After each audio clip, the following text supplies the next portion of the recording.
เจริญธรรมยามบ่ายเนาะวันนี้ก็ได้มาโรงพยาบาลอีกครั้งนะแต่ว่าไม่ใช่ในฐานะผู้ป่วยเนาะเป็นในฐานะผู้มาเยี่ยมเยียนให้กำลังใจ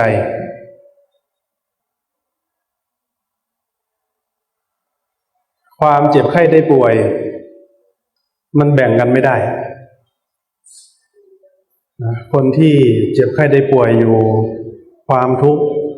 ทรมานที่เกิดขึ้นกับตนเองแบ่งไปให้ใครไม่ได้เลยเมื่อเรารู้สึกตัวอีกทีหนึ่งก็คือความเจ็บไข้ได้ป่วยมันลุกเข้ามาในกายถ้าเกิดว่าจิตใจของเราไม่แข็งแรงมันก็ลุกเข้าไปในใจด้วยไม่มีใครเลยที่คิดว่าอยากจะมาโรงพยาบาลไม่มีใครเลยแต่ความจริงของโลกนะร่างกายของเราเนี่ยเป็นรังของโลกทุกสัดส่วนของร่างกายเนี่ยเต็มไปด้วยรังของโลกโอกาสที่จะเกิดขึ้นกว่าจะรู้สึกตัวความเมาในวัยสนุกสนานเพลิดเพลินเมาในรูปเสียงกลิ่นรสสัมผัสใครจะบอกโทษของความเมาในวัยใครจะบอกโทษของความเมาในกามารมณ์ไม่สนใจหรอกแต่เมื่อเหตุนั้นได้เกิดขึ้นกับตนเองแล้วความเจ็บไข้ได้ป่วยเมื่อความทุกข์มันขยับเข้ามาใกล้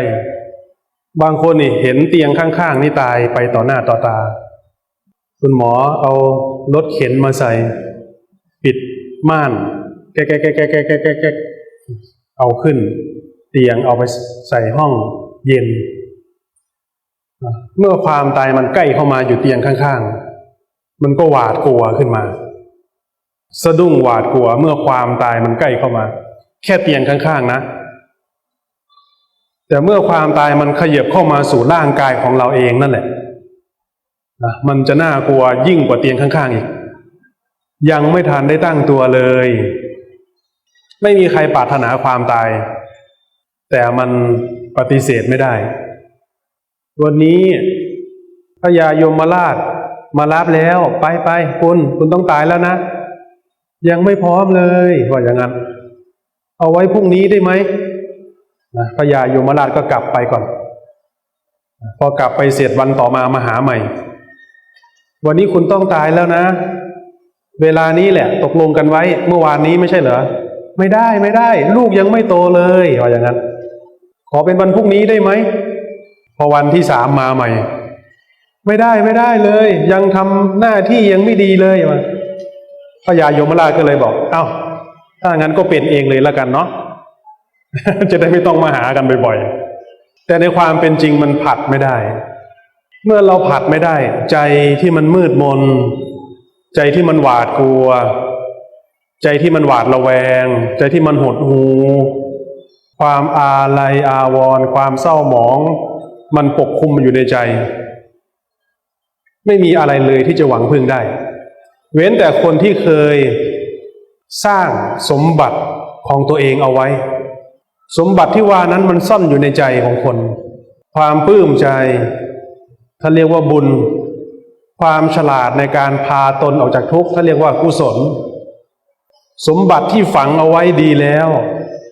เรียกว่าบุญและกุศลบุญเป็นยังไงบุญคือเครื่องปลื้มใจถ้าเราเคยได้ดูแลบิดามารดาถ้าเราเคยได้ช่วยเหลือด้วยจิตสาธารณะมีความเสียสละในใจมันจะมีความชื่นใจอยู่ในใจมันเป็นความรู้สึกที่รู้ได้เฉพาะตัวเองถามว่าทุกคนรู้จักบุญได้ไหมได้ถ้าคนนั้นเสียสละก็รู้ได้ถึงมีคนเชื่อเรื่องบุญทำไมเขาถึงขวนขวายในการทำบุญเพราะเขาเห็นว่าบุญนั้นมันมีอยู่ นะเขาเห็นด้วยใจเขาทีนี้คนที่ไม่เห็นมีไหมมีเพราะไม่รู้ว่าบุญมีบาปมีก็เลยไม่รู้ว่าจะทำไปทำไมด้วยใจที่มืดบอดด้วยว่าบุญไม่มีบาปไม่มีแม้เขาจะบ่นขนาดไหนก็ตามนะแม้เขาจะบ่นให้ผู้นำแม้เขาจะบ่นให้พ่อแม่พี่น้องก็ได้แค่บ่นแต่ไม่สามารถพาตัวเองออกจากทุกข์ได้เลยเพราะความมืดเพราะความไม่รู้แต่คนที่ได้ฝังสมบัติไว้ในใจของตนดีแล้วไม่ได้ไปถามใครว่ามีหรือไม่มีมันเป็นความชื่นใจอยู่ภายในทำไมถึงมีคนทำบุญอยู่เพราะเขาเห็นด้วยใจของเขาเองท่านถึงสอนว่าที่พึ่งอื่นที่เราจะหวังพึ่งได้จริงมันมีแค่สมบัติของตัวเองก็คือใจของตัวเองใครมีอะไรเขาก็แสดงสิ่งนั้นสุขอื่นยิ่งกว่าความสงบไม่มีถ้าเราสังเกตได้เราจะเห็นว่าช่วงเวลาที่เราปราศจากตัณหาความบีบคั้นมันเป็นความรู้สึกที่เป็นอิสระรู้ได้ด้วยใจแต่เมื่อไรก็ตามที่เรามีความปรารถนาขึ้นมาใจที่ถูกบีบคั้นอยู่ด้วยอำนาจของตัณหามันลุมเร้ามันเล่าล้อมันบีบคั้นยิ่งเรามีความปรารถนามากเท่าไหร่ใจยิ่งบีบคั้นรุนแรงมากขนาดนั้นเรียกว่าอำนาจของตัณหาใจที่พ้นจากอำนาจของตัณหานั้นได้นั่นแหละคือใจที่รู้จักความสงบใจที่สงบจากตัณหาราคะโทสะโมหะพึงรู้ได้ด้วยตนเองไม่ใช่แค่คนก็ซ่อมโรงพยาบาลก็ซ่อมเหมือนกันเรามีลูกศิษย์คนหนึ่งเป็นหมอเขาไปปฏิบัติธรรมกับเราหมอคนนี้เขาเป็นหมอผ่าตัดไปหาเราที่จังหวัดอุดรพอไปปรึกษาว่าตอนนี้ไม่อยากรับเคสใหญ่ๆไม่อยากผ่าตัดขอรับเป็นเคสเล็กๆได้ไหมเลือกมาเป็นล้างแผลทำไมหมอถึงเขามีแต่อยากจะไปรักษาผู้ป่วยเคสใหญ่ๆไม่ใช่เหรอวันนั้นหมอพูดกับเราว่าคนไข้ตายคามือมาแล้วหลายศพทำให้เขาไม่มั่นใจในการรักษาเลยทำไมหมอพูดอย่างนี้ก็ให้กำลังใจไปว่าถึงแม้ว่าเราจะเป็นหมอแต่เราจะฝืนกฎของความจริงนั้นไม่ได้เวลาที่คนจะตายคนนั้นก็ต้องตายเราทำได้แต่เราแบกไม่ได้เราทำหน้าที่ให้ดีเรียกว่าดูที่เจตนาของเราเมื่อเรามองเข้าไปก็จะเห็นความจริงว่าแท้จริงแล้วคนเราจะรักษาดีขนาดไหนสุดท้ายก็ไม่พ้นสุดท้ายก็ไม่พ้นเรียกว่าเป็นความจริงที่เราจะต้องเผชิญแต่เมื่อศึกษาลึกเข้าไปมันก็ไม่ใช่สิ่งที่น่ากลัวอะไรนะ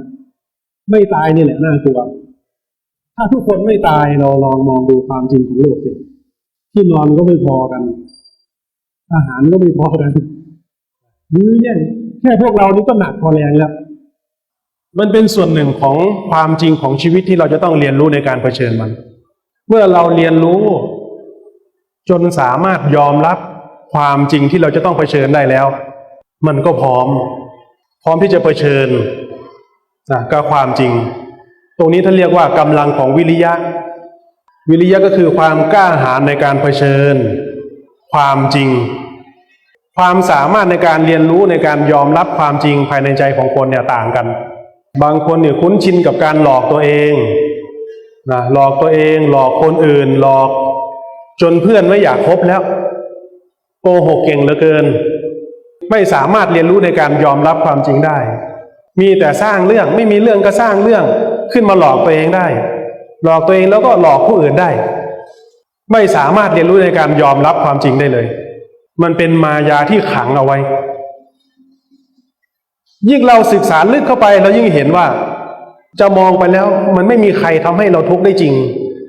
มีแต่ความคิดของเราที่เราเข้าใจผิดไปเองเราเข้าใจผิดเองเราเห็นผิดไปเองพอเราเห็นเหตุชัดเราก็จะเริ่มไม่ไว้ใจตัวเองจากที่เราเคยสำคัญว่าเรา รู้ว่าเราเฉลียวฉลาดเมื่อเราเริ่มเห็นโทษของความเข้าใจผิดของตัวเองนั้นเราก็เริ่มไม่แน่ใจแล้วว่าสิ่งที่เราเชื่อมันพึ่งได้จริงไหมสิ่งที่เราเคยเข้าใจว่าความคิดของเราพึ่งได้ถ้าความคิดของเราดีจริงทำไมผลของชีวิตของเรามันไม่ดีเหมือนอย่างที่เราคิดทำไมเรายังมีความวิตกกังวลทำไมเรายังมีความกลัวทำไมเรายังต้องแสวงหาความสุขภายนอกนั่นเพราะว่าเรายังไม่รู้จักที่พึ่งของเราจริงๆคนที่วิ่งหาความสุขภายนอกโรงละครโรงสุราเที่ยวไปเพราะไม่รู้จักความสุขที่ซ่อนอยู่ในตนคนที่ไปค้นเจอความสุขหรือว่าสมบัติอันล้ำค่าที่เรียกว่าใจตนก็ไม่ไปเที่ยวหาภายนอกสามารถอยู่กับตัวเองได้สามารถเรียนรู้สามารถอยู่กับตัวเองได้แต่ถ้าเรายังไม่รู้ความสุขที่อยู่ภายในเราก็จะแสวงหาสิ่งภายนอกเข้ามาเติมเต็มเอาไปฝากไว้กับคนอื่นบ้างหวังว่าเขาจะต้องเป็นอย่างนั้นจะต้องชมเราอย่างนี้ที่โรงสุราบ้างโรงละครบ้างวิ่งหาไปแล้วไม่รู้กี่วันกี่เดือนกี่ปีมาแล้วแต่ความวิตกกังวลแต่ความกลัวความหวาดระแวงเนี่ยมันยังตามเราไปจนกลับมาถึงที่บ้านแม้นอนอยู่บนเตียงบนที่นอนของตัวเองที่บ้านก็ยังรู้สึกวิตกกังวลรู้สึกหวาดกลัวรู้สึกหวาดระแวงรู้สึกวางใจลงไม่ได้เพราะสมบัติของเรานั้นน่ะมันเต็มไปด้วยความเศร้าหมองความกังวลการต่อสู้ชีวิตของพวกเรานี่มันผ่านความทุกข์มานานมากแล้วพวกเรารู้ตัวกันบ้างหรือเปล่า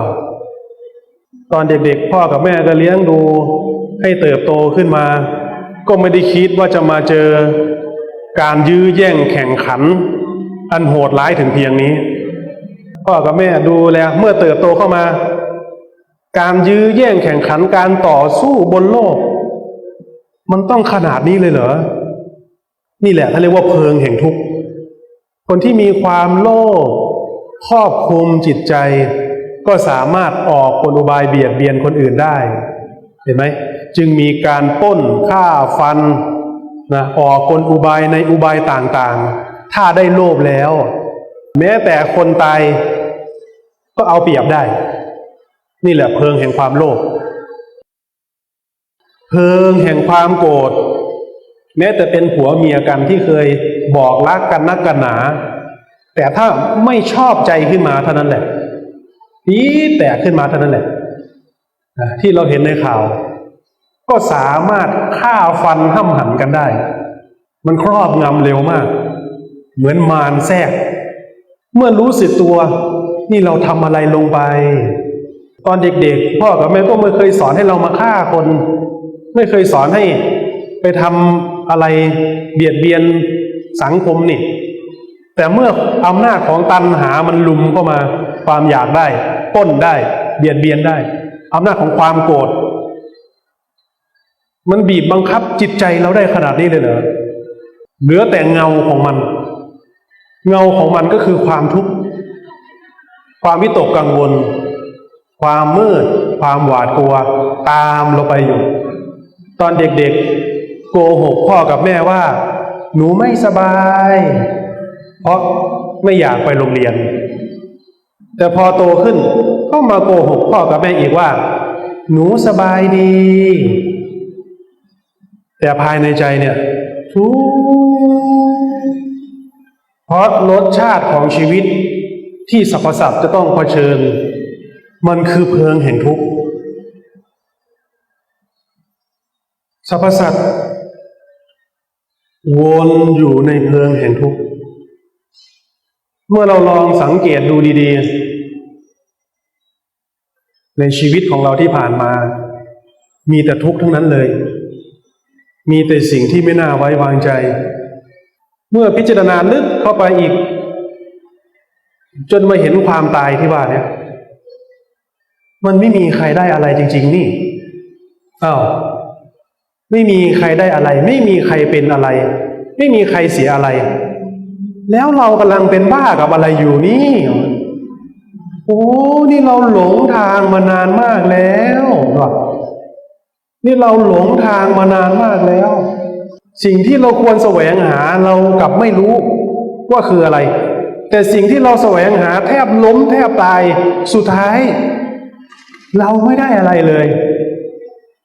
โอ้นี่เราหลงทางมานานขนาดไหนแล้วเนี่ยชีวิตของพวกเราทุกคนเนี่ยมัน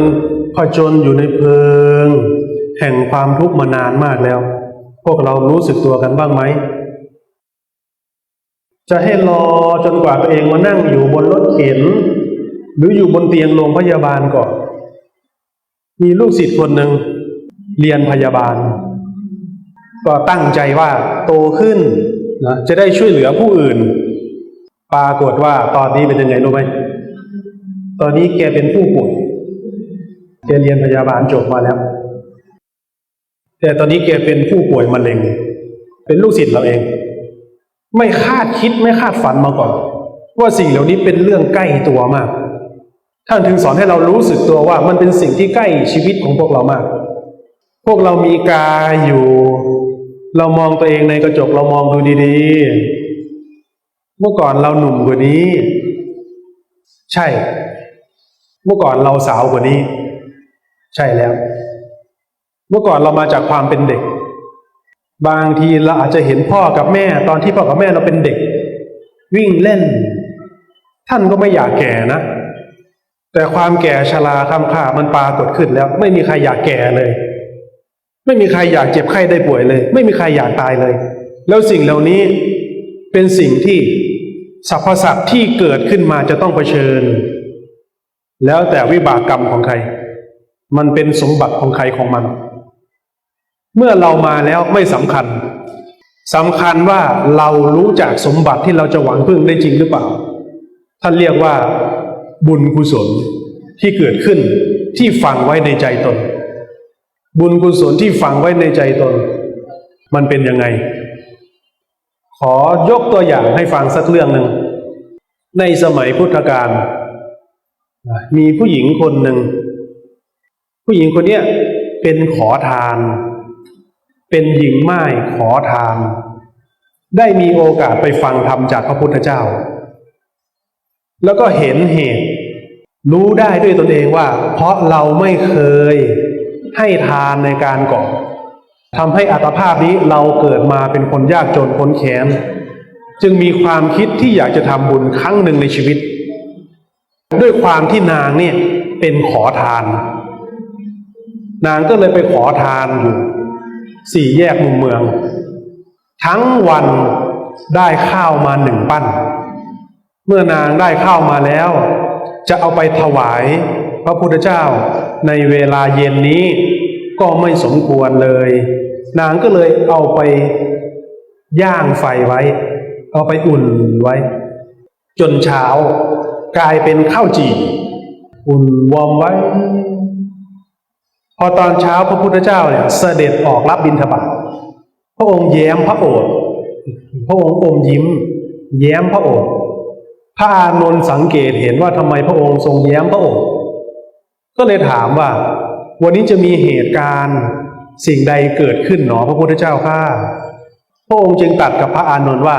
วันนี้จะมีบุญใหญ่เกิดขึ้นบุญใหญ่จะเกิดขึ้นแก่ใครหนอพระพุทธเจ้าข้าพระองค์ก็เลยชี้ไปที่นาง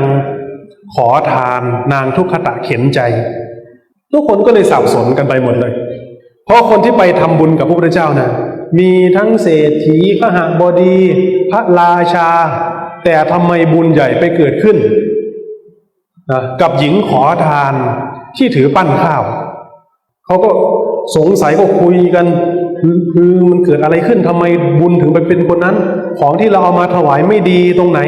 มันเป็นยังไงเหรอพระพุทธเจ้าข้าท่านก็เลยถามกับเศรษฐีขหบดีว่าข้าวหอมมะลิชั้นเลิศที่ท่านนำมาถวายเหล่านี้ที่บ้านของท่านนั้นยังมีอยู่อีกหรือยังมีอยู่อีกพระพุทธเจ้าข้าแล้วก็ชี้ไปหาอีกคนหนึ่งแล้วท่านล่ะน้ำโคที่เป็นของละเอียดประณีตชั้นเลิศ ที่เธอนำมาถวายเหล่านี้ที่บ้านของเธอนั้นยังมีอยู่อีกหรือมีอยู่อีกพระพุทธเจ้าข้าแล้วก็ชี้ไปหาอีกคนหนึ่งน้ำผึ้งน้ำอ้อยที่เป็นของละเอียดประณีตที่ดีที่สุดของเธอนี่ที่เธอได้นำมาถวายเหล่านี้ที่บ้านของเธอนั้นน่ะยังมีอยู่อีกหรือมีอยู่อีกพระพุทธเจ้าข้าแล้วพระองค์ก็ชี้ไปหานางทุกขตะเข็นใจขอทานหญิงใหม่คนนั้นแล้วก็ตรัสว่าสำหรับนางคนนี้ทั้งเนื้อทั้งตัวของนางมีเพียงข้าวปั้นเดียวทั้งชีวิตของนางแล้วนางมีเพียงข้าวปั้นเดียวนางได้มีจิตศรัทธาเลื่อมใสของที่หามาได้นั้นด้วยน้ำพักน้ำแรงของนางตั้งแต่เมื่อวานนี้คือวัตถุที่ได้มาเนี่ยเป็นของบริสุทธิ์นาบุญบริสุทธิ์ก็คือพระพุทธเจ้าท่านเป็นนาบุญที่บริสุทธิ์เป็นสิ่งเดียวที่ท่านมีสิ่งที่นางทำได้นี้เป็นสิ่งที่บุคคลอื่นทำได้ยากพวกเศรษฐีข้าบดีก็กระจ่างแจ้งโอ้เข้าใจแล้วมันไม่ได้อยู่ที่จำนวนไม่ได้อยู่ที่ปริมาณแต่มันอยู่ที่ศรัทธากับสิ่งที่ทำได้ยากมันอาจจะง่ายสำหรับเราแต่มันอาจจะยากสำหรับคนอื่นเพราะความยากภายในใจของคนมันไม่เหมือนกันถ้าเราได้เคยเห็นความทุกข์ยากลำบากของพ่อแม่เราจะมีความอดทนมีความรับผิดชอบจะไม่กล้าทำให้พ่อกับแม่เสียใจถ้าเราเคยเห็นความทุกข์ยากลำบากของพ่อแม่นั่นแหละคือจิตสำนึกของความกตัญญูเราจะไม่ทำให้พ่อแม่ลำบากใจนี่แหละคือเหตุแห่งบุญเมื่อเราเห็นความทุกข์ยากลำบากที่ท่านอดทนเลี้ยงดูเราจะเห็นได้ก็ต่อเมื่อเราเห็นความทุกข์ของชีวิตตัวเองชีวิตของเราที่ต่อสู้แข่งขันกว่าจะเติบโตมากว่าจะผ่านแต่ละวันไปได้มันทุกข์ขนาดนี้เลยเหรอจะมีคนที่เขาทุกข์ยิ่งกว่านี้อีกไหมเราจะเห็นใบหน้าแววตาสองมือที่เคยอุ้มเราไปอาบน้ำเปลี่ยนผ้าอ้อมเช็ดขี้เช็ดเยี่ยวเอามือมาตัดเล็บเอาแปรงมาแปรงมือแปรงเท้าจากที่เคยชอบแต่งตัวสวยๆก็ไม่กล้าซื้อเสื้อผ้าสวยๆอีกต่อไปออมเงินอย่างทนุถนอมเตรียมไว้ซื้อชุดนักเรียนด้วยความหวังว่าลูกจะมีการศึกษาสามารถพึ่งตัวเองได้ในอนาคตแต่ถ้าเราไม่เคยเห็นความทุกข์ยากลำบากความอดทนของพ่อแม่มันก็ยากที่เราจะรู้จักบุญได้เมื่อเราเห็นความทุกข์ยากลำบากจิตสำนึกของความกตัญญูเกิดขึ้นแล้วความอดทนไม่ทำให้พ่อกับแม่เดือดร้อนลำบากใจจะทำอะไรก็นึกถึงหัวใจของพ่อแม่สามารถอดทนต่ออุปสรรคจะยากเย็นแสนเข็ญลำบากขนาดไหนก็สามารถอดทนต่อสู้ก้าวผ่านอุปสรรคนั้นไปได้ด้วยหวังว่าสักวันหนึ่งเราจะกลับมาดูแลพ่อกับแม่เหมือนที่พ่อกับแม่เคยดูแลเราศีลก็เกิดขึ้นบุญก็เกิดขึ้นเห็นไหมจิตสำนึกของความกตัญญูให้เรามีความเห็นอกเห็นใจช่วยเหลือคนอื่นได้ศีลความรับผิดชอบในกายในวาจาในใจก็เกิดขึ้นความเสียสละก็เกิดขึ้นภูมิปัญญาก็กว้างขึ้นมุมมองมันจะกว้างออกมันจะแตกต่างจากคนที่เห็นแก่ตัวคนที่เห็นแก่ตัวจะมองเห็นเฉพาะปัญหาของตัวเอง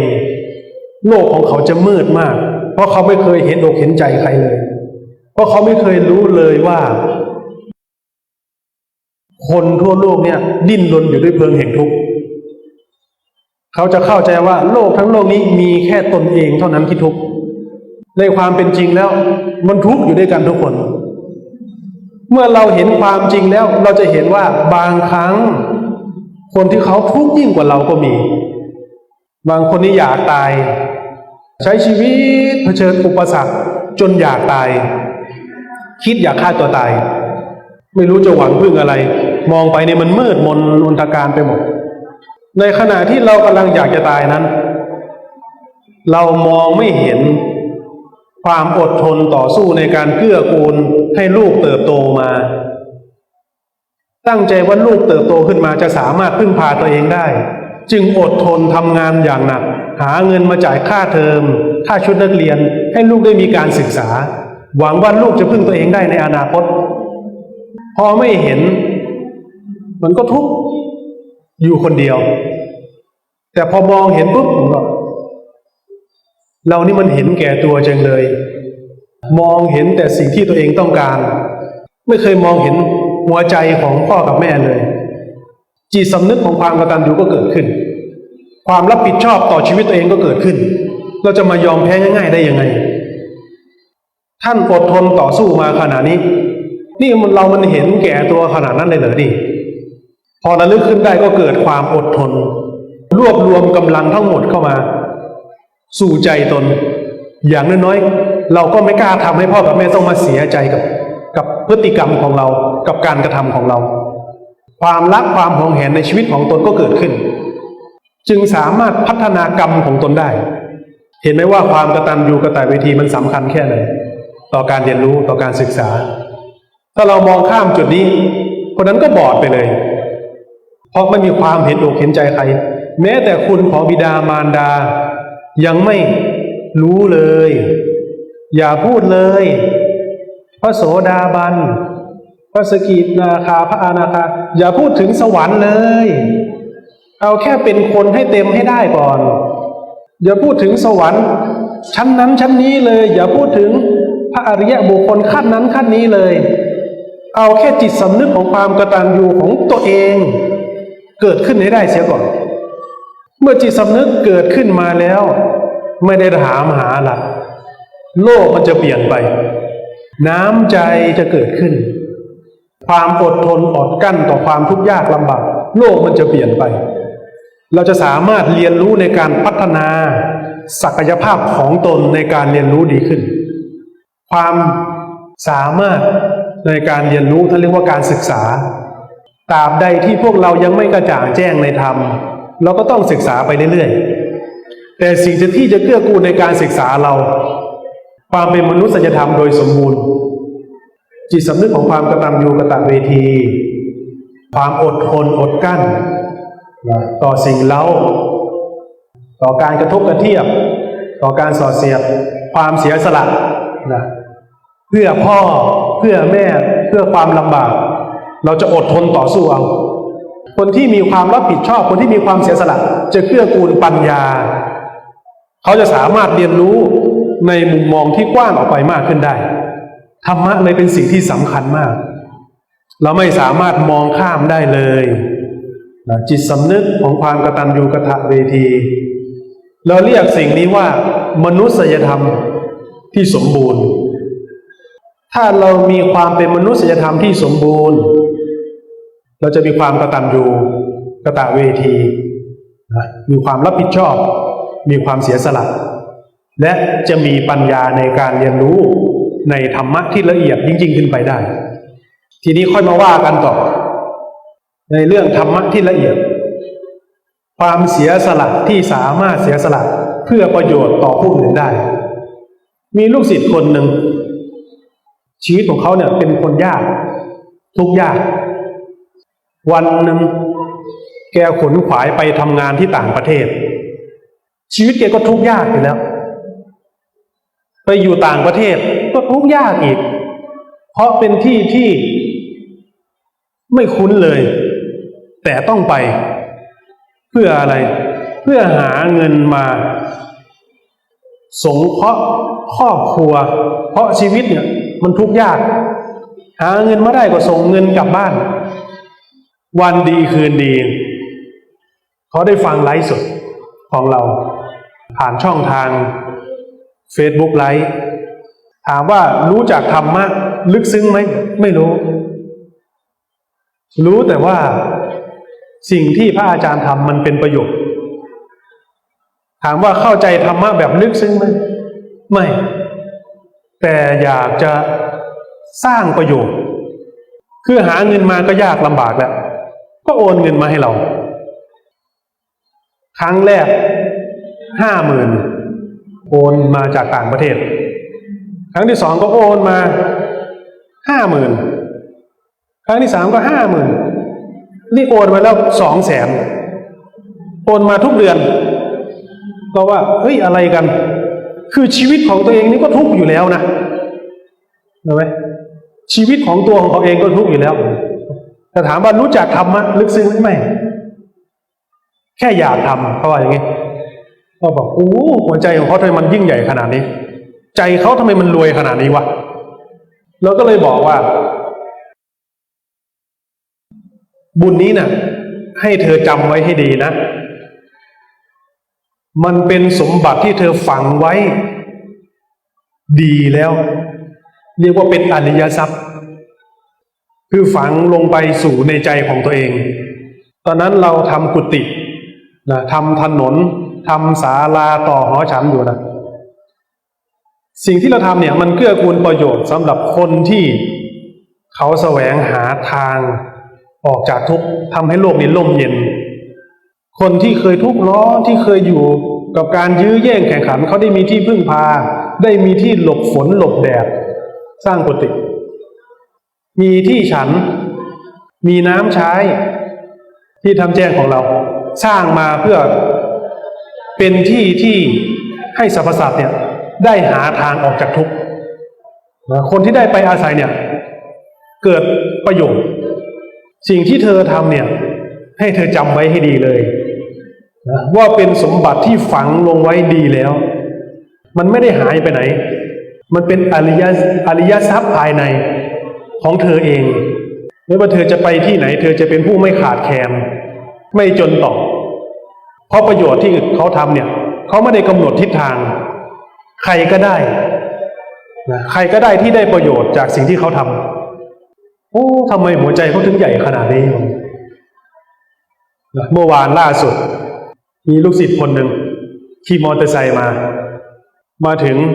ล้วงกระเป๋าออกมาเปิดกระเป๋าออกในกระเป๋ามีแบงค์50แบงค์เดียวถวายพระอาจารย์ครับมาแล้วเฮ้ย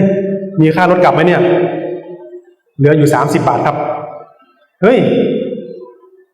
เอางั้นเลยเหรออาจารย์ช่วยรับไว้หน่อยครับไม่ได้ห่วงตัวเองเลยเราก็เลยเห็นโอ้มันเหมือนที่เราเคยพูดไว้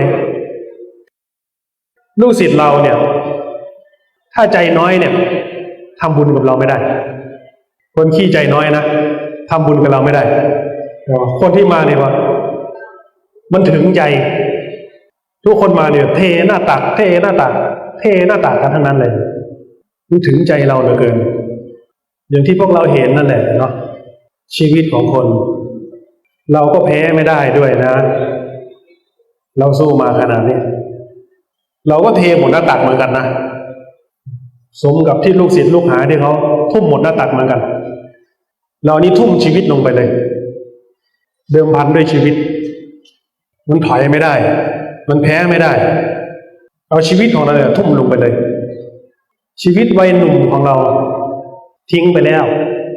ทำแจ้งก็ผ่านมาเดือนธันวาจะถึงนี้ก็ครบรอบ3 ปีตลอดระยะเวลาเกือบ3 ปีที่ผ่านมาเนี่ยก็มีคนที่สนใจไปปฏิบัติธรรมอยู่กันเยอะรวมกันในวัดเนี่ยก็จะมีอยู่ประมาณ150ชีวิตกุฏิ150หลังนี่เต็มแล้วก็กำลังสร้างอยู่ต่อเนื่องตั้งใจไว้ว่าจะอยู่ที่ประมาณ300หลังตอนนี้คนก็เริ่มรู้จักก็เอาลูกเอาหลานเนี่ยไปฝากไว้นะอยากให้ลูกได้ปลูกฝังจิตสำนึกของความกตัญญูพ่อกับแม่อยากจะเห็นพระอาจารย์ไม่เคยเห็นลูกเป็นอย่างนี้พาไปดูหน่อยอาจารย์เป็นคนยังไงว่าอย่างไรพอมาเห็นพฤติกรรมของลูกที่มีต่อพ่อแม่นี่เปลี่ยนไปจนอยากเห็นหน้าพระอาจารย์เราว่าขนาดนั้นเลยเหรอจริงๆแล้วคนเหล่านี้เขาฉลาดในการเรียนรู้แต่เพียงไม่มีคนบอกเขาเฉยๆพอเราบอกให้เขาฟังเขาก็เห็น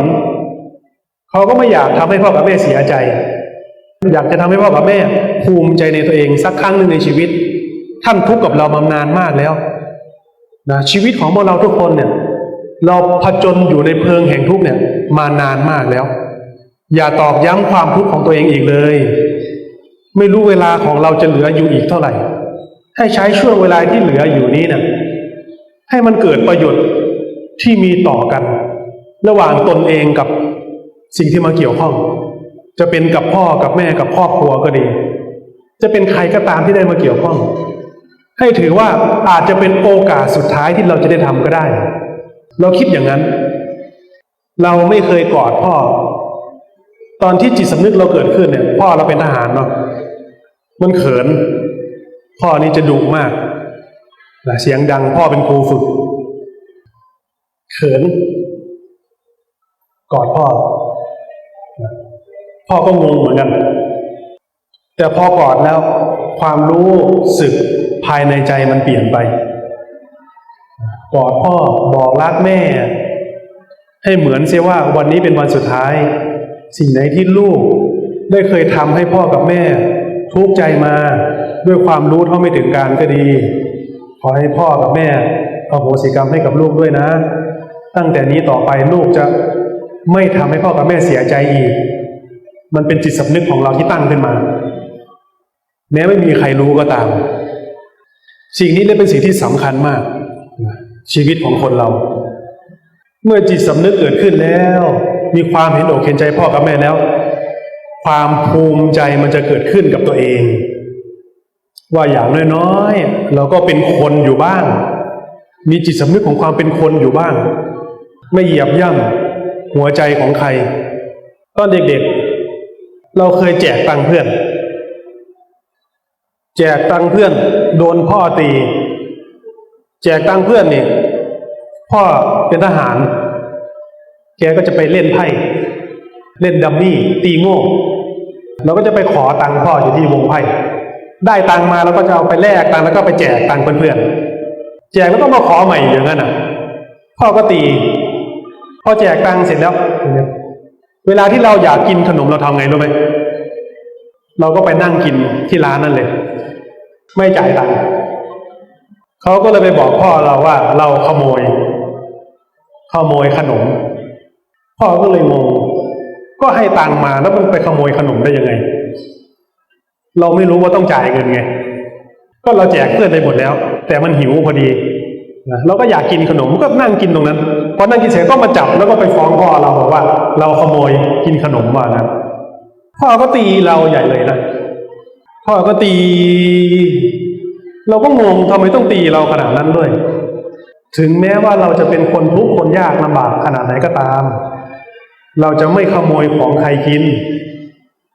เราจะไม่เบียดเบียนคนอื่นจะไม่แย่งของคนจะไม่ขโมยของเขามันจดจำอยู่ในใจเลยนะแต่เราไม่รู้ก็เล่นไพ่เสร็จน็อกมืดอะไรไม่รู้แกนั่นแหละก็ไปขอตังค์ก็ได้ตังค์แล้วก็มาแจกเพื่อนๆแจกหมดเสร็จไปนั่งกินขนมเข้ามาจับขโมยของว่ะอะไรก็ตีเราใหญ่เลยพ่อมันรู้ทีหลังว่าเราเอาตังค์ไปแจกเพื่อนๆมันเป็นนิสัยอยู่นะชีวิตเห็นไหมพ่อกับแม่เลี้ยงลูกเนี่ยด้วยความหวังว่าลูกเติบโตขึ้นมาเนี่ยจะไม่ไปเบียดเบียนคนอื่นจะสามารถเอาตัวเองรอดแต่ลูกบางคนกับคิดอยากจะฆ่าตัวเองตายเห็นไหมนี่มันเห็นแก่ตัวมากเลยฝากพวกเราเนาะวันนี้พูดถึงชีวิตจริงๆของพวกเราความชราค่ำค่ามองดูลายล้อมอยู่ไปด้วยเพลิงแห่งทุกข์ไม่ใช่แค่คนป่วยที่ทุกข์มองดูคนรักษาด้วยคนรักษาก็มีทุกข์เหมือนกันภายใต้รอยยิ้มที่เราเห็นว่าเขามีความสุขบางทีเขาซ่อนบางสิ่งบางอย่างไว้อยู่ในใจเรารู้ไม่ได้หรอกแต่ทุกคนเนี่ยล้วนแล้วแต่มีทุกข์ประจำตัวเพราะฉะนั้นในช่วงเวลาที่เรายังมีชีวิตอยู่นี่เองไม่ควรประมาทเลยจริงอยู่ในขณะนี้เรายังมีวัยที่หนุ่มเห็นไหมเรายังแข็งแรงไป ไปทำอะไรก็ได้แต่เมื่อเราตายลงไปไม่ต่างอะไรจากขอนไม้ขอนฟืนไร้ประโยชน์มีแต่จะเอาไปเผาทิ้งเท่านั้นในขณะที่เรามีชีวิตอยู่เท่านั้นแหละสิ่งที่เราทำลงไปต่างหากท่านถึงเรียกว่าสมบัติที่มันจะเกิดขึ้นคือสิ่งที่เรากระทำลงไปต่างหากท่านก็เลยสอนเรื่องการกระทำโรงทานเห็นไหมเราทำแจ้งทานโรงทานก็จะบอกทีมงานไว้ไปที่ไหนก็ให้ตั้งโรงทานนะมีทานมีศีลมีการเจริญจิตตภาวนาให้เอา3อย่างนี้เป็นองค์ประกอบหลักๆเรื่องพิธีกรรมเรื่องพิธีการพิธีเกินอะไรให้ลดลงให้เน้นถึงประโยชน์สูงสุดเอาทานว่ากันเอาศีลว่ากันเอาการอบรมเพาะบ่มจิตตภาวนาคือสิ่งที่จะเกื้อกูลให้เราพัฒนาศักยภาพของความเป็นมนุษย์ขึ้นมาได้บ้างเนาะตอบคำถามเนาะช่วงต่อไปเนาะก็ฝากพวกเราเนาะอนุโมทนาเนาะต่อไปก็เป็นช่วงตอบคำถามนะใครมีคำถามดีๆนะคำถามดีๆก็ได้คำถามไม่ดีก็ได้คำถามบ้าๆก็ได้ครับขอโอกาสนะครับช่วงนี้ท่านพระอาจารย์เปิดโอกาสให้อะไรก็ได้ที่เรามีความรู้สึกว่าอยากจะได้ความกระจ่างอาจจะเป็นเรื่องทางโลกหรือทางธรรมถึงจะถามเรื่องทางโลกเดี๋ยวพระอาจารย์ก็เอาธรรมะนั่นแหละเข้ามาตอบปัญหาประยุกต์ให้เราได้มีทางออกเชิญครับท่านครับโน้ตตัวหนังสือหรือว่ายกมือก็ได้เดี๋ยวผมเอาไมค์เดินไปหาท่านครับคำถามแรกมาครับเดี๋ยวขออนุญาตท่านนี้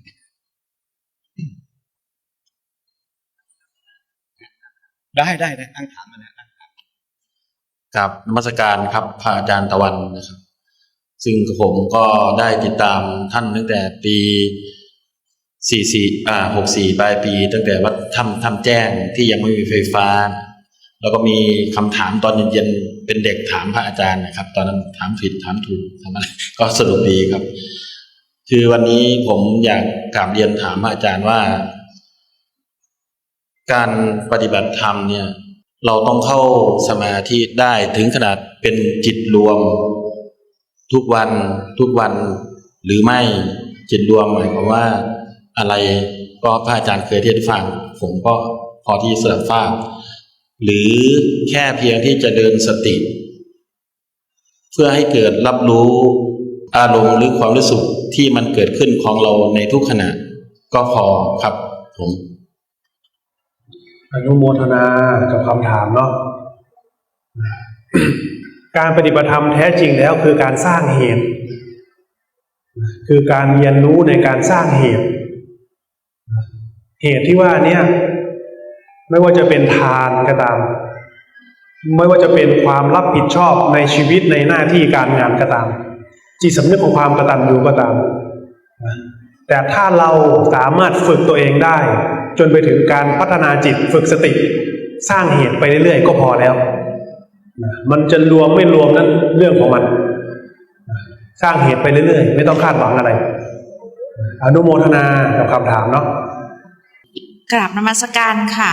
อยากทราบว่าถ้าหากเรามีเป้าหมายว่าอยากศึกษาธรรมจนถึงขั้นพระนิพพานจำเป็นแค่ไหนที่เราจะต้องบวช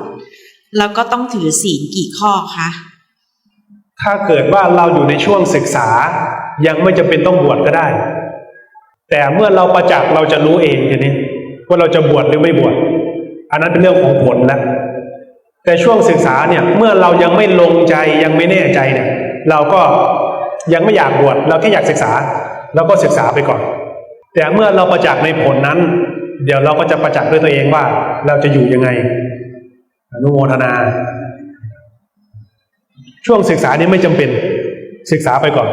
เมื่อเราลงใจดีแล้วเมื่อเราชัดแล้วเราจะไม่สงสัยในทางนั้นเองครับนมัสการพระอาจารย์นะครับ ผมมีเรื่องสงสัยเกี่ยวกับเรื่องอยากทราบวิธีแก้กรรมตามแบบฉบับของศาสนาพุทธนะครับแล้วก็อยากทราบว่าเราสามารถถือศีล 8บวชอยู่ที่บ้านได้ไหมครับการแก้กรรมในพุทธศาสนาเนี่ยก็คือเปลี่ยนพฤติกรรมตัวเองหลายคนอาจจะพูดถึงเรื่องเจ้ากรรมนายเวรคอยตามหลอกหลอนเราต้องไปทำสิ่งนี้ให้เขาอันนั้นภายนอก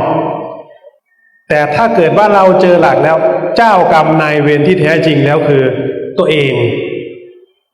คือทุกอย่างที่เราได้รับผลเนี่ยก็เกิดขึ้นจากการประพฤติของตัวเองการแก้กรรมที่แท้จริงแล้วก็การพัฒนากรรมตัวเองนั่นเองคือการที่เราไม่เบียดเบียนตัวเองไม่เบียดเบียนผู้อื่นด้วยกายด้วยวาจาด้วยใจนะไม่กระทบกระเทียบไม่ส่อเสียดไม่เพ้อเจ้อไม่ดูหมิ่นไม่ยกตนข่มใครไม่แสวงหามาในทางที่ผิดคำนองคลองธรรมไม่ถือเอาสิ่งของที่เขาไม่ได้ให้ไม่ทำให้สติปัญญาของตนเสื่อมถอยด้วยของมึนเมาอันนี้ก็เรียกว่าพัฒนากรรมแล้วแค่นี้ก็เรียกว่าพัฒนากรรมแล้วแค่รับผิดชอบตัวเองทีนี้เราสามารถรักษาศีล 8อยู่ที่บ้านได้ไหมได้แต่จะยากมากยากเพราะอะไรเพราะมันมีสิ่งเร้าหลายอย่างการปฏิบัติธรรมเนี่ยถ้าเราสังเกตนะเวลาที่เราอยู่ใกล้ครูบาอาจารย์เนี่ยมันจะมีกำลังเหมือนคนไปวัดมันจะแบบวันนี้เราจะเป็นคนดีมันจะเป็นคนดีได้ใส่ชุดขาวมันยังมีหลักขึ้นมาไปปฏิบัติธรรมพอออกจากวัดมาเท่านั้นแหละกำลังมันจะเริ่มแผ่วเลยไปเราไปเที่ยวตรงนั้นไปเล่นตรงนี้มันก็จะมีแนวโน้มที่จะเอียงไปนั่นเอียงไปนี่คือกำลังมันแล้วแต่อารมณ์เห็นนะเราพูดถึงคนที่ตั้งหลักเนาะแต่ทีเนี้ยถ้าสำหรับคนที่รู้จักหลักแล้วคือมีกำลังที่จะคุ้มครองตัวเองได้แล้วเนี่ยทำได้แน่นอนแต่มันจะเกื้อกันแต่ถ้าคนที่ยังไม่แข็งแรงเนี่ยก็จำเป็นจะต้องไปเข้าหาครูบาอาจารย์บ้างนะจะมีพลังวิเศษที่คอยทำให้ใจเรามีกำลังเพิ่มขึ้นเหตุแห่งความเสื่อมอย่างหนึ่งคือการงดเว้นการเยี่ยมภิกษุการเยี่ยมครูบาอาจารย์ท่านเรียกว่าเหตุแห่งความเสื่อมคือไม่ไปเยี่ยมไม่ไปเยียนไม่ไปฟังธรรมไม่ไปศึกษานะในธรรมที่พอเหมาะแก่ตนอันนี้ก็เป็นเหตุแห่งความเสื่อมการไปเยี่ยมเยียนการไปฟังธรรมการเคารพนักบวชแม้จะบวชใหม่ก็ตามคือเป็นเหตุแห่งความเจริญคือไปหาบ้างไปฟังบ้างไปทำความเคารพไปทำสักการะบ้างอย่างเงี้ยเขาเรียกว่าเหตุแห่งความเจริญเหตุแห่งความเสื่อมคือเราเริ่มห่างเหินใจมันก็จะเริ่มออกเริ่มเอียงไปอย่างอื่นอันนี้สำหรับกำลังของปุถุชนแต่ถ้าเราเริ่มมีกำลังในการคุ้มครองตัวเองได้แล้วเราปฏิบัติอยู่ที่บ้านมาจนไม่มีเพื่อนคบแล้วเนาะจนแฟนที่มีเลิกกันไปแล้วอย่างเงี้ยเหลือแค่เรากับยายแก่ๆอยู่ที่บ้านอย่างเงี้ยแกก็ปฏิบัติธรรมแล้วก็ปฏิบัติธรรมอย่างเงี้ยอันนั้นมีกำลังอยู่ได้เราลองไปปฏิบัติธรรมต่อหน้าแฟนดูสิถ้าเรามีแฟนเนาะเราจะรู้ว่ามันยากมากเคยได้ยินคำว่าปิดท้องฟ้าข้ามมหาสมุทรไหมอันนี้เป็นปรัชญากลยุทธ์จากสามก๊กธรรมดาผู้บังคับบัญชาการเนี่ยจะไม่ชอบลูกน้องที่เก่งเกินไปเนี่ยผู้บังคับบัญชาการเนี่ยจะไม่ชอบเพราะกลัวว่าจะควบคุมไม่ได้ธรรมดาจะเป็นอย่างนั้นแต่ทีนี้ด้วยความเก่งของคนทั่วไปส่วนใหญ่จะเป็นคนชอบคุยโวโอ้อวดด้วยความสำคัญว่าตนเป็นคนเก่งก็เลยจะกลายเป็นคนที่แบบขี้โม้ชอบโม้ชอบคุยโวชอบโอ้อวดอย่างนี้นะอันนี้คือเป็นธรรมดาของคนที่เก่งส่วนมากแต่ส่วนน้อยจะสงบเป็นส่วนน้อยจะนิ่งเป็นเรื่องนี้มันเกิดขึ้นตอนที่เล่าปีเข้าเฝ้า ฮ่องเต้กับโจโฉนะโจโฉเนี่ยคอยบงการฮ่องเต้อยู่ ทีนี้พาเล่าปี่ไปเข้าเฝ้า โดยที่ฮ่องเต้เนี่ยไม่มีที่พึ่งอื่นเลยไม่มีใครที่จะให้ความช่วยเหลือได้เลยนะพอมาสืบวงศกุลก็รู้ว่าโจโฉเนี่ยมีสายเลือดของกษัตริย์ก็เลยแต่งตั้งให้เป็นพระเจ้าอา เป็นเรื่องที่น่ายินดีใช่ไหมล่ะเมื่อเล่าปี่ถูกแต่งตั้งเป็นพระเจ้าอาเป็นเรื่องที่น่ายินดีแต่โจโฉมองว่าขั้วอำนาจมันอาจจะเปลี่ยนวิธีการทำยังไงเล่าปี่ก็เลยแซงทำเป็นไม่สนใจเรื่องกลยุทธ์บ้านเมืองปลูกผักโจโฉก็ส่งคนไปดูปลูกผักจนน้องชายเนาะก็ถามว่าทำไมพี่ชายเราไม่สนใจการเมืองแล้วเหรอเจ้าอย่ามายุ่งเรื่องของข้าเลยเจ้าให้สนใจหน้าที่ของตัวเองและทำหน้าที่ของตัวเองให้ดีเถอะเราจะทำหน้าที่ของเราเองด้วยการที่ทำตนเป็นแบบเนี้ยทำให้เล่าปี่เนี่ยผ่านสถานการณ์นั้นออกมาได้ไม่งั้นจะโดนลอบปองร้ายก็เรียกว่าคนที่จะทำงานใหญ่บางทีนะมันต้องปิดไว้เหมือนกันกับการปฏิบัติธรรมถ้าเราปฏิบัติธรรมแล้วเราไปบอกคนอื่นปฏิบัติเราปฏิบัติธรรมนะจะมีคนมาลองของเยอะมากญาติพี่น้องเพื่อนสนิทมิตรสหายพ่อแม่เราจะเหมือนเป็นสัตว์ประหลาดตัวหนึ่งเพราะฉะนั้นเราต้องรู้จักการเวลาสถานที่บุคคลบางทีการปฏิบัติต้องแอบเขาด้วยแอบปฏิบัติด้วยกลัวคนอื่นรู้แต่พอเรารู้จากกัลยาณมิตรรู้จักครูบาอาจารย์เราก็จะมีกำลังใจว่าเราพูดได้กับคนนี้เราพูดได้กับคนนี้เราพูดไม่ได้เรื่องนี้ก็เป็นความฉลาดเหมือนกันนะอนุโมทนาคำถามเนาะกับนมัสการพระอาจารย์ค่ะคือเมื่ออาทิตย์ที่แล้วโยมอยู่กับทุกข์มากเลยค่ะแล้วทีนี้เนี่ย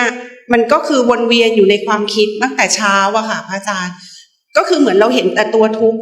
กข์ตลอดอะค่ะอาจารย์พระอาจารย์จนเที่ยงอะค่ะแล้วอยู่ดีๆมันก็มีคำพูดเพื่อนนะพูดมาธรรมดาว่าใจเย็นๆแค่นี้ค่ะพระอาจารย์แล้วมันก็ตัดไปเลยคือโยมสงสัยว่าความทุกข์ที่มันทุกข์มาตลอดครึ่งวันเลยค่ะพระอาจารย์มันหายเพียงแค่คำพูดซึ่งจริงๆมันเป็นคำพูดธรรมดามากๆเลยค่ะก็คือเราก็คือได้ยินมาตลอดนะคะว่าให้ใจเย็นๆค่ะแต่แค่ชั่วนาทีแป๊บเดียวนั้นนะคะมันเหมือนโยมตกผลึกความคิดของตัวเองได้แล้วก็วางมันลงไปเลยแล้วก็ไม่เอามันมาคิดอีกเลยค่ะพระอาจารย์คำถามก็คือว่าจริงๆแล้วการภาวนาเนี่ยทั้งที่โยมไม่ได้อยู่กับลมหายใจอะค่ะอยู่แค่ตัวทุกข์ที่มันวนแต่ก็เห็นแต่ตัวมันอยู่นะคะพระอาจารย์มันเป็นยังไงคะพระอาจารย์ขอบคุณค่ะมันเป็นเหตุปัจจัยให้เราเห็นการภาวนาเนี่ยคือการสร้างเหตุ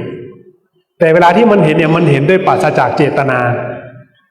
อยู่ดีๆสิ่งนั้นมันก็เตือนเราขึ้นมาเฉยๆการที่เราอบรมเพาะบ่มเนี่ยเป็นเหมือนกับการสั่งสมเสบียง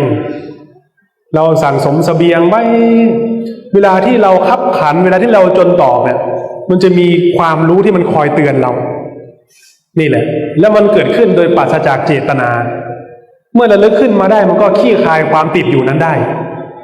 ถ้าเรียกว่ากุศลจิตที่เพาะบ่มมันมีบุญมีกุศลเป็นเครื่องคุ้มครองตนมันก็ประจักษ์ขึ้นมาเป็นสิ่งที่บัณฑิตพึงรู้ได้เฉพาะตนเองเราไปพูดให้คนอื่นฟังก็จะไม่เข้าใจเหมือนคนไปเห็นใบไม้ร่วงเนี่ยโอ้อัศจรรย์ธรรมะของพระพุทธเจ้าล้ำลึกเห็นใบไม้ร่วงนะก็ไปตามเพื่อนมาดูใบไม้ดูใบไม้ดูจนใบไม้หมดต้นมันไม่เห็นอะไรเลยใบไม้ร่วงเฉยๆมันเป็นสิ่งที่บัณฑิตพึงรู้ได้เฉพาะตนทำทั้งหลายเป็นสิ่งที่จะประจักษ์เฉพาะตัวเองเราก็จะไม่สงสัยหรอกคลายความสงสัยไปได้นั่นเองคือบางทีเราไปทำงานนะครับเจอพักเพื่อนฝูงเนี่ยพูดในเรื่องมันเรื่องงานเรื่องการที่มันรู้สึกว่าเราเหมือนฟังเหมือน พูดคนละเรื่องครับ อาจารย์คืออยากอยู่คนเดียวบางทีครับ อย่างนี้มันเข้าขั้นวิปลาสหรือเปล่าครับอาจารย์ครับ อนุโมทนาเนาะเวลาที่เราปฏิบัติธรรมไปแล้วเนี่ยพวกนี้เรียกว่าสันโดษมันจะเกิดขึ้นกับคนที่มีหลักของใจแล้วทีนี้จะเริ่มคุยกับเพื่อนไม่รู้เรื่องอยากจะอยู่คนเดียวรู้สึกว่าอยู่คนเดียวเนี่ยมันเย็นใจสบายดีอยู่กับเพื่อนรู้สึกว่ามันขัดแย้งกันไปหมดมันควบคุมไม่ได้มันสับสนน่ะแต่เมื่ออยู่กับตัวเองเนี่ยมันรู้สึกโอเคตรงนี้เรียกว่าสันโดษคนที่รู้จักความสันโดษกายจะสันโดษจะเริ่มไม่มีเพื่อนคนในบ้านก็จะเริ่มคุยน้อยลงก็จะคุยกับคนในบ้านไม่รู้เรื่องด้วยเริ่มไม่คุยเริ่มแปลกๆเพื่อนฝูงที่เคยคบก็จะเริ่มห่างเหินกันแต่คนเหล่านี้จะมีใจที่มีที่พึ่งคุ้มครองตัวเองได้คนสมัยโบราณผู้เฒ่าผู้แก่สมัยโบราณแกอยู่บ้านคนเดียวแกก็จะรักษาศีล8แล้วก็ฝึกภาวนาแกจะมีความวิเวกสันโดษอำนาจของจิตแกเนี่ยสามารถคุ้มครองคนในบ้านได้อำนาจจิตสามารถคุ้มครองคนในบ้านได้ด้วยการประพฤติพรหมจรรย์เนี่ยแหละด้วยอำนาจของศีลของธรรมเนี่ยคุ้มครองได้คือเหมือนกับจะมีเรื่องให้ได้รับความเดือดร้อนก็พ้นมาได้อันนี้มันจะประจักษ์ด้วยตัวเองนะเหมือนมีเหตุการณ์บางเหตุการณ์ที่เรารอดมาได้ยังไงตรงนี้อำนาจของจิตเวลาที่เรามีศีลมีธรรมบำเพ็ญจิตภาวนาเนี่ยมันจะมีกำลังความวิเวกความสงบตัวนี้เป็นกำลังภายในนะมันคุ้มครองตัวเองได้ถ้ากำลังมากนี่คุ้มครองคนได้ในหน่วยคนที่เกี่ยวข้องเป็นกำลังภายในความสันโดษนั่นเองท่านครับขออีกสักคำถามสุดท้ายถ้าอย่างนั้นผมขออนุญาตคำถามสุดท้ายครับอาจารย์ครับเราจะทราบได้อย่างไรว่าทุกวันนี้เราให้ทานรักษาศีลก็อาจจะรักษาได้บ้างไม่ได้บ้างอาจจะบกพร่องเป็นบางข้อบางอะไรเงี้ยมันเป็นพวกชีวิตมันอยู่กับโลกแล้วก็ภาวนาบ้างเมื่อมีโอกาสนี่เราอยากจะรู้ว่าไอ้สิ่งที่เราทำความดีมาเนี่ยอาจจะดีบ้างไม่ดีบ้างเนี่ยเราจะรู้ได้ว่าชีวิตเราหมายถึงว่าเข้ามาทางธรรมเนี่ยมันดีขึ้นหรือมันเร็วลงเนี่ยจะสังเกตได้ยังไงนะว่าชีวิตเรามันดีหรือมันเร็วลงมันดีขึ้นหรือเร็วลงครับผมจริงๆแล้วสิ่งนี้มันจะรู้ด้วยตัวเองเหมือนการฟังธรรมเนี่ยเราจะเห็นความผิดพลาดของตัวเองเราก็จะรู้ว่าอ๋อเมื่อก่อนเราเข้าใจผิดเราก็จะแก้ความเห็นผิดนั้นมาปฏิบัติถูกจนเป็นปกติจนรู้สึกเหมือนกับว่ามันไม่ไปหน้าไม่มาหลังแต่จริงๆแล้วมันค่อยๆพัฒนามาเรื่อยๆจากการแก้ไขความเห็นผิดของเราปฏิบัติไปคนหลายคนก็จะมาอยู่จุดนี้ว่ามันก็ไม่ไปหน้าไม่มาหลังแต่ถามว่ามันทุกข์ไหมมันก็ไม่ทุกข์นะมันแตกต่างจากตอนที่โดนอำนาจของตัณหาครอบงำนี่คือความต่างเราเคยมีความปรารถนาสิ่งใดสิ่งหนึ่งบ้างไหมเวลาที่เราปรารถนามากๆนั่นน่ะเราจะทิ้งตัวเองไปเลยทิ้งความเป็นตัวเองสูญเสียตัวเองไปเลยนั่นแหละใจมันทุกข์ร้อนมากมืดมนมากกับตอนที่เราเป็นอยู่แบบปกติเนี่ยมันต่างกันมากเลยเมื่อเราทบทวนเราใจที่พ้นจากอำนาจคือเราไม่เวียนเข้าไปอยู่ในความประมาทเราเรียนรู้ในการเอาออกก็คือไม่เข้าไปยึดถือเอาไม่แสวงหาไม่ดิ้นรนแต่เรียนรู้ในการให้ออกจนทำลายความยึดมั่นถือมั่นจนไปเห็นความสำคัญตัวพอเราสังเกตดูที่มันละเอียดเข้าไปเนาะมันไปเปรียบเทียบว่าเราดีกว่าเขาไหมตัวนี้ละเอียดนะเราสำคัญว่าเราดีกว่าคนอื่นหรือเปล่าถ้าเราสำคัญว่าเราดีกว่าคนอื่นมันก็จะเหยียบย่ำคนอื่นได้ก็เป็นเหตุแห่งทุกข์เหมือนกันถ้าเราสำคัญว่าเราด้อยกว่าเราเห็นคนทำดีแ แต่เราไม่ชอบมันร้อนใจดีกว่าเราได้ยังไงวะเราต้องดีกว่าสิอย่างเงี้ยอันนี้ก็มันมีอัตตามีทิฏฐิตัวนี้ละเอียดมากมีอัตตามีทิฏฐิเป็นความสำคัญตัวเป็นอัตตาเป็นมานะแต่เมื่อเราเห็นว่าเขาดีสาธุดีแล้วเขาไม่ดีเรื่องของเขาต่างคนต่างมีที่มาและที่ไปของใครของมันเราแค่คุ้มครองตัวเองไม่ให้ไปอยู่ในวงจรของอำนาจของตัณหาราคะโทสะโมหะแค่คุ้มครองตัวเองเอาเท่านี้เราก็จะเห็นว่ามันเป็นปกติดีแล้วเป็นผู้ห่างไกลจากกิเลสมันจะไม่โคจรไปแต่มันจะมีเรื่องให้มาลองเราอยู่ตลอดนะเมื่อไหร่ก็ตามที่เราอยู่ในโลกเนี่ยจะมีเรื่องมาลองเราอยู่ตลอดอย่างนี้สักหน่อยไหม